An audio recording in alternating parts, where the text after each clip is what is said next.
Dirt 2 is an evolution of the game franchise, and it's done by just us looking at the sport itself. You know, us looking at rally, how exciting it's getting, the different kind of characters that are coming into the sport. Travis Pastrana, Dave Mirra, Ken Block, and they're getting involved in events like the X Games and taking rally in a new direction with a freshness and a vibrancy and their kind of attitude. So we want the game to reflect on that.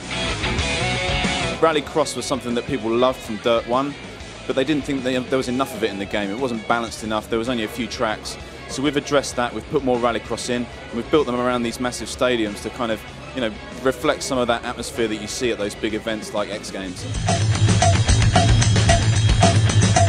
The Dirt franchise is all about damaging cars. You know, that was something that we spent a lot of effort on for the first game. So damage is definitely going to be taking a step forward. The polygon count of the vehicles has gone up, and the way that we're going to damage them is going to be more interesting in terms of the way that we're bending physical elements of the car. The game's not meant to be a realistic simulation. It's meant to be pick up and play. You know, anyone should be able to get some fun out of this thing. There was some feedback after Dirt 1 that the consumers, they loved the way that the game played, and they loved the way that you could damage the vehicles, but sometimes they just didn't want to be punished in terms of the way that was performance damage. You know, the way that it was going to affect your steering and your handling. So the way we're going to take it forward is we're going to have an element of the game, a mode within the game, where it's only really kind of cosmetic damage. It's only visible damage. It doesn't affect the performance of your vehicle. It should be much more fun for those guys to play. Something that consumers fed back on as well from Dirt 1 was that they wanted to be able to customise their vehicles. You know, they wanted to put packs on them and expand them and use them in different ways in different races. So this is something that we're going to allow them to do in Dirt 2. You can buy one car at the beginning of the game. You can take that car into different disciplines. So when you take a Subaru from a straight rally into something like a Rallycross, you can flare up the wheel arches. You can put different dips in the hood. You can basically customise the vehicle so that it's more in tune to that type of racing. There's other race elements as well, like hill climb. For that one, it's going to be more about tuning up beefing up the engine and putting a big spoon on the back of it so you can get more downforce and get it up to that 850 brake horsepower that they use.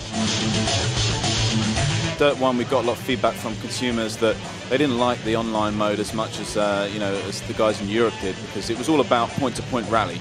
And point-to-point rally is what the game's been famous for. It's our heritage, so we needed to take care of that for that audience. But the guys in the US, they wanted to do multi-car racing, the Rallycross stuff, you know, the raid stuff, and do that online. So that's the step forward that we're making for Dirt 2. We're going to make the whole game online, every track, every discipline, multi-cars, up to 8 of you, and especially bringing in those stadium locations. For me, the jumps are awesome. You know, I've been playing a build of the LA Stadium, and there's a massive jump in it, and I just can't resist just turning around and going back and doing it over and over again, because it's all about hitting it at the right speed. You know, 1 mile per hour can mean 20 feet when you go over that jump. So it's really important, and it makes it really fun that you actually have to nail it in the right direction and get the right amount of air.